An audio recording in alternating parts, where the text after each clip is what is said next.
Hey everybody, I'm going to try to be as quiet as I can, and of course my dog will let me know if anything happens. The reason being is my nephew's here, and I try to like to do my videos in private. I always get teased at times for doing them, I don't know why. But anyway, this is just a couple of Sonic fan editorials, if you will, over the week. Over this past week or so, past few days. This one was done about a day and 6 hours ago. And this person has another question, if you will. The question that this person has is this. They say, and I quote, "Hey guys, just asking a question here. I want to know what, for you, the worst parts of the Mecha Sally arc were, now that the abomination is nearing its final, long-awaited demise. For me, it would have to be the constant kick-the-dog moments with Sally, Nicole, Antoine, and Bunny, especially Sally. The first part of this arc is just constant dumping on them, and it really sticks out. Added, there was no reason why Antoine or Bunny couldn't have been part of Team Freedom instead of, say, Heavy and Bomb, who really have no reason to be there, especially since they died. Added, we have Sonic's moments in 233 and 236, and the poorly written teams in 225/230, and especially 239. Now, for the record, this is about the story itself, not about the legal complications, so not the disappearance of the echidna and so on. Okay, that's one. And, even though that one's short, and you could read it, I did a little read post for you guys to check out. You can't really blame an individual for feeling that way, especially after a long-awaited ending to something that they felt, I guess, was not necessary. I mean,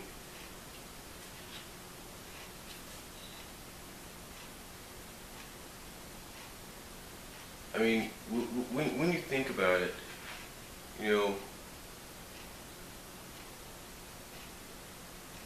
yes, it has been long. It has been, a long time coming, if you will, for a lot of fans, but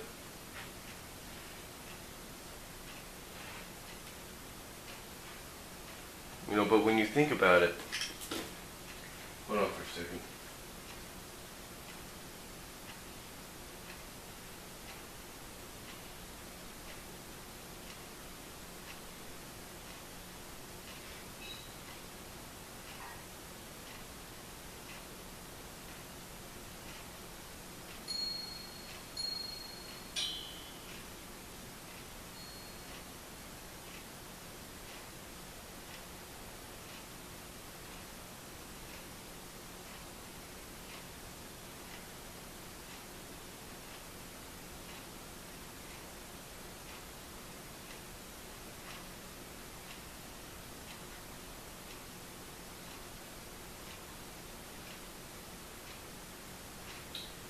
Sorry about that, folks. Had to go take care of something. But again, you can't really blame somebody for feeling that way because,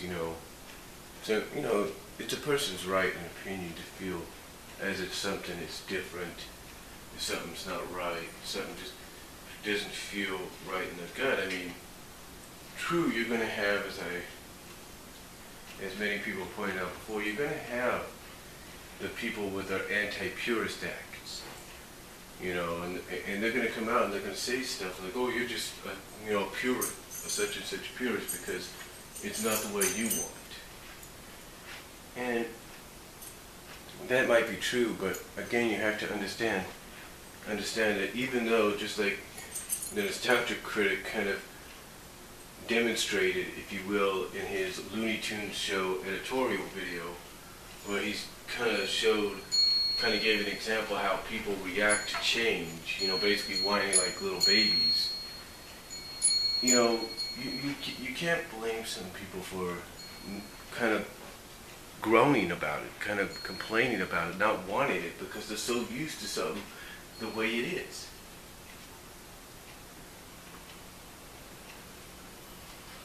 I mean, it's like for any of those that have enjoyed the arc, and there have been many.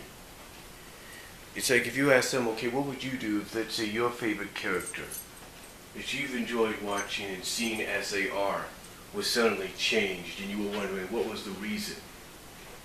Would you be happy?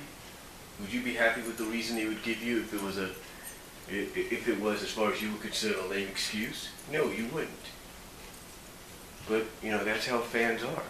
That's what they're trying to get across.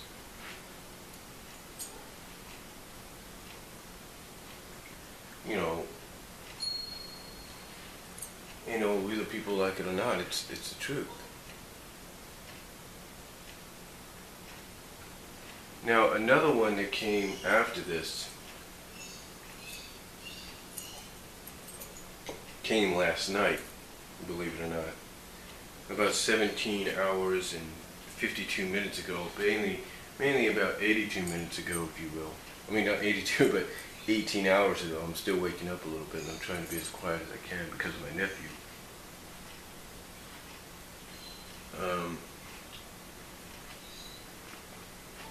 Well, like I said, it came about 18 hours ago, about 17 hours, 52 minutes ago. And this is by somebody else, and their editorial is titled Theory on Archie's Decision. This is what they said, and I quote, this is what they said about 18 hours ago, and I quote, Theory on Archie's Decision, and I quote, so of course we all know that the Ken Penders quote-unquote disputed characters were removed recently in the comic. And now their return seems to be up in the air right now.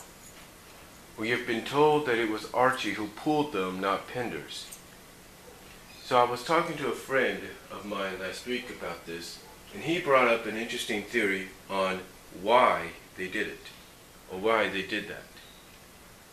He claims it wasn't a quote-unquote move for good measure, as we have been told. Not even close. His theory is that Archie did that so the whole fan base would turn on Penders more than they already have. He cites that they were losing the case against him, so Archie thought by removing the characters, they would hope the fan base would turn on Ken Penders even more, so they can somehow gain the upper hand in this and hopefully win the case. Now, at first I thought he was a bit crazy, but now after thinking about it for a few days, he actually does have a point. I mean, Ken Penders never wanted his characters removed from the comics, but wanted some compensation for their usage. Honestly, is that so hard to do, Archie? Just appease the man so we can end this mess, let him produce whatever crap he's making so it can fail like we know it probably will. But with the lawsuit going on, some of the fan base was split down the center on both sides. So Archie, hoping to draw more people onto their side, they removed the characters so the fans would hate Penders and hopefully Penders would bark. It does sound legit if you think about it a bit. They were removed to get us to hate Penders more so. Okay. They were removed to get us to hate okay, hold on. Let me get a bit of coffee here, folks. Here we go. What was I? Right. It says, quote, they were removed to get us to hate Penders more so he would bark, and it worked. Partially. I'm trying to stay neutral in all this because both sides have a case against one another. But it would make sense, So now we have more fuel against both sides in a way. Okay, so basically what this individual is saying in their editorial is they pretty much feel that, according to the friend, Archie Comics didn't do it as a part of good measure by removing the characters like Julie Sue and Remington and then Da, but more so as a strategic kind of thing by more of a strategic kind of thing. In other words, remove the characters and thus blame fault, and thus have the fans blame fault on he who created them. And again, it does sound like it's good strategy, but still, one has to be curious as if to maybe this individual's friend could be correct in what they say. Alright.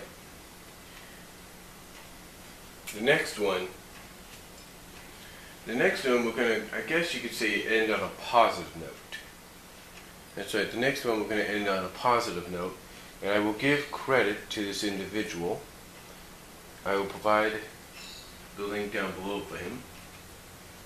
This will be the only one I'll provide a link to.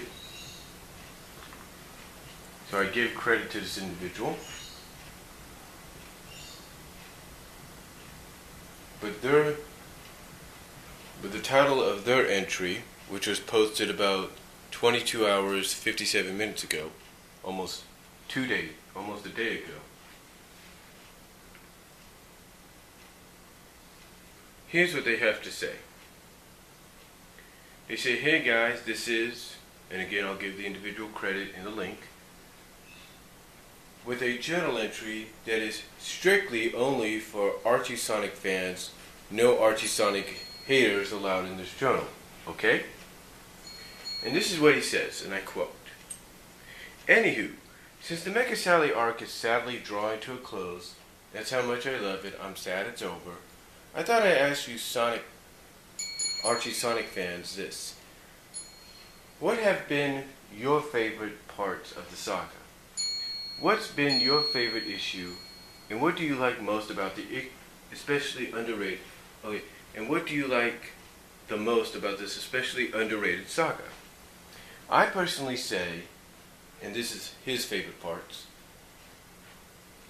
"I personally say, favorite part, all the character development, the epic twist, and the world tour we've been getting.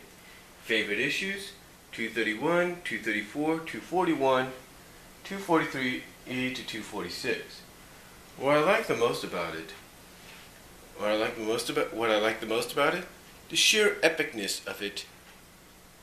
Okay, the sheer epicness of it all, that's made it a joy to read and a pleasure to wait for the next issue. I love how Ian Flynn took a lot of risks and twisted a lot of turns to give us a new story for Sonic the Hedgehog and open up doors for new stories in the future. So what have you Archie Sonic fans got to say? Hey, do leave a comment or two below and express your feelings on this saga of epicness." Alright. So basically he's just letting people know how he's enjoyed the comic, how much he feels it's good, and basically it's kind of good. It kind of contrasts a little bit to the other one I began with, the worst parts, and now we end with the best parts. You know, but I like how he categorized like what issues he liked, what part of it he liked, and stuff like that. So that's pretty cool. Now, you don't have to agree with anything that he said or anybody else has said in these entries that I read. But here's the thing.